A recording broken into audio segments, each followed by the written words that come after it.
नमस्कार दर्शकों, हमारे चैनल दी ओडिसी आर्काइव में आपका फिर से स्वागत है। हमारी कहानी शुरू होती है ओडिशा के एक शांत गांव से, जहां जिंदगी बहुत धीरे और सुकून से चलती थी। बच्चे खेतों में खेलते थे और बूढ़े लोग बरगद के पेड़ के नीचे बैठकर कहानियां सुनाते थे। शाम होते ही गांव के घरों के बाहर गर्म रोशनी वाली लालटें जल उठती थी।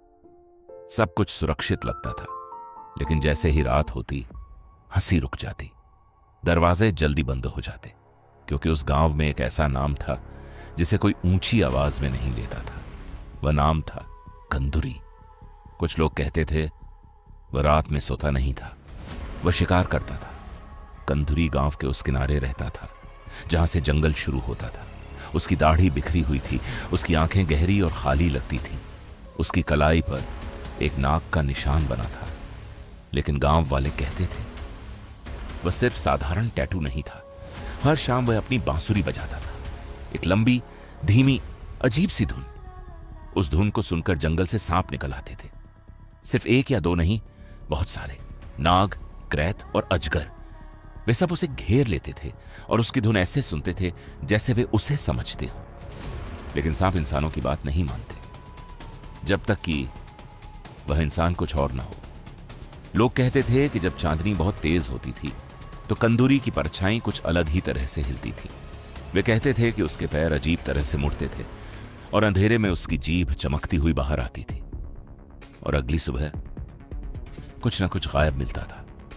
कभी कोई बकरी, कभी कोई मुर्गी, और एक बार तो एक बच्चे की चप्पल भी। कोई सवाल नहीं पूछता था, क्योंकि डर लोगों के मुंह बंद कर देता है, और किसी के पास कोई सबूत नहीं था, सिर्फ शक था। उसी गांव में एक युवा दंपति भी रहता था, राम और सीता। उनकी नई नई शादी हुई थी और उनकी झोपड़ी जंगल के पास थी।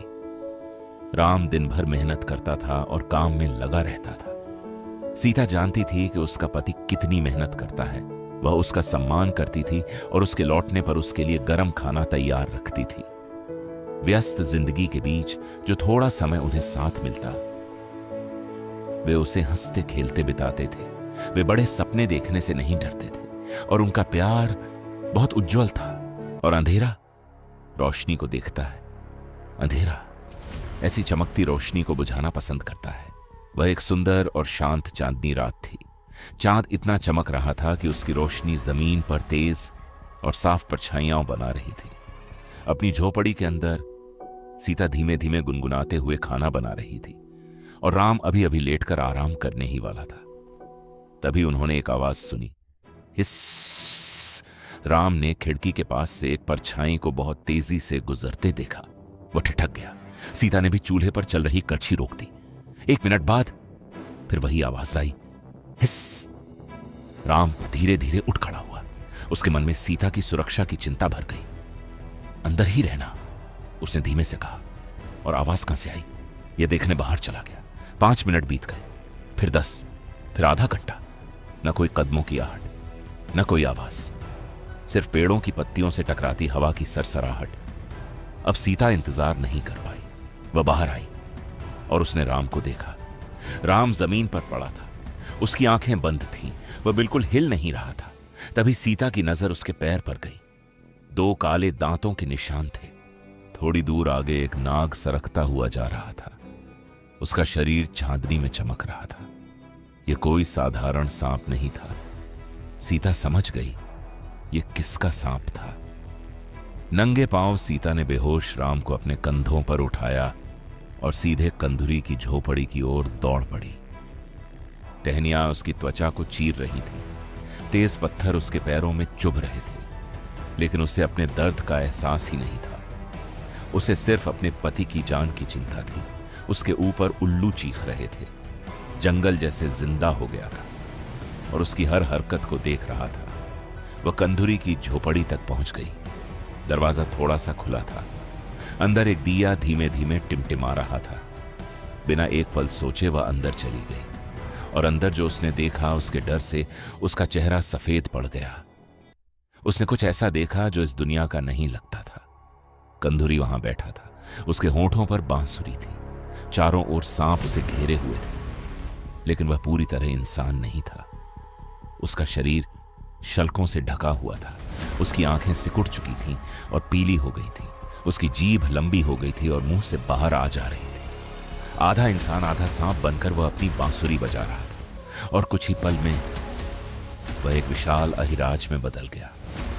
उसने सीता की ओर देखा और क्रूर भूखी मुस्कान के साथ मुस्कुराया। सीता उसकी आंखों में हवस साफ देख सकती थी। अब उसे समझ आ गया था, कंदूरी की बांसुरी सिर्फ सांपों को ही नहीं बुलाती थी, वह खुद भी उसी धुन से सांप बन जाता था। उसका दिल डर से कांप उठा, लेकिन उसके चेहरे पर डर की एक झलक भी नहीं आई। यह डरने का समय नहीं था। कंदूरी उसे निगल जाने के इरादे से उसकी ओर झपटा। सीता घुटनों के बल गिर पड़ी और जोर से बोली, रुको, मेरे पास एक बहुत दुर्लभ रत्न है, ऐसा रत्न जो तुम्हारी किसी भी चीज से ज्यादा कीमती है। मेरी और मेरे पति की जान बख्श दो, वह रत्न तुम्हारा होगा। कंदूरी वहीं रुक गया। उसकी आंखों में लालच चमक उठा। उसने बांसुरी बजाना बंद कर दिया। उसके चारों ओर बैठे सांप धीरे धीरे जंगल की ओर लौट गए। उसके शरीर के शल्क गायब होने लगे। उसकी आंखें और जीभ फिर से इंसानों जैसी हो गई, लेकिन वह पूरी तरह इंसान नहीं बना था। वह अभी भी आधा इंसान और आधा सांप था, और यही उसकी सबसे बड़ी गलती थी।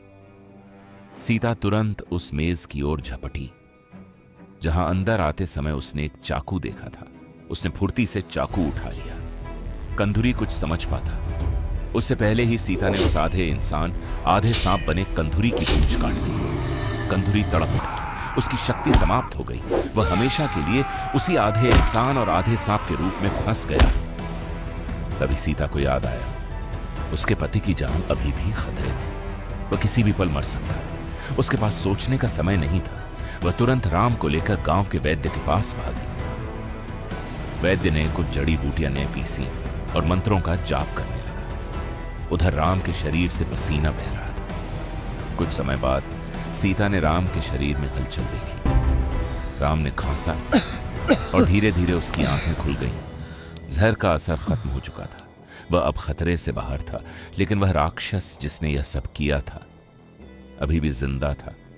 सीता और राम ने गांव वालों को इकट्ठा किया और जो कुछ उन्होंने देखा था सब बता दिया। गांव वाले हाथों में जलती मशालें लेकर कंदूरी की झोपड़ी की ओर चल पड़े। जब वे अंदर पहुंचे, उन्होंने कंदूरी को उसी आधे इंसान और आधे सांप के रूप में देखा। एक गांव वाला बोला, इसे जला दो। दूसरा चिल्लाया, पत्थर मार मार कर खत्म कर दो। गुस्सा चारों ओर भड़क रहा था, लेकिन राम और सीता चुप खड़े रहे। फिर सीता ने धीरे से बोलना शुरू किया, यह पहले ही श्रापित है, इसे उसी रूप में जीने दो जो यह बन चुका है। भगवान इसे पहले ही सजा दे चुके हैं। हमें इसे मारना नहीं चाहिए, बल्कि गांव से निकाल देना चाहिए, ताकि यह फिर कभी किसी गांव वाले को नुकसान न पहुंचा सके। और फिर वही हुआ। कंदूरी को गांव से निकाल दिया गया। वह जंगल की गहराइयों में चला गया छिपने के लिए। लेकिन कुछ रातों में जब आसमान में चांद बहुत तेज चमकता है, कुछ गांव वाले कहते हैं उन्हें आज भी बांसुरी की आवाज से सुनाई देती है। इसलिए अगर आप कभी उस गांव में जाएं और ठंडी हवा आपकी गर्दन को छू जाए तो तुरंत पीछे मत मुड़ना, क्योंकि कुछ कथाएं मरती नहीं, वे सिर्फ सो रही होती हैं। अगर आपको यह वीडियो पसंद आया हो तो कृपया हमारे चैनल द ओडिसी आर्काइव को लाइक और सब्सक्राइब करें। इससे YouTube के एल्गोरिदम को यह कंटेंट आप जैसे और भी रुचि रखने वाले और जिज्ञासु दर्शकों तक पहुंचाने में मदद मिलती है।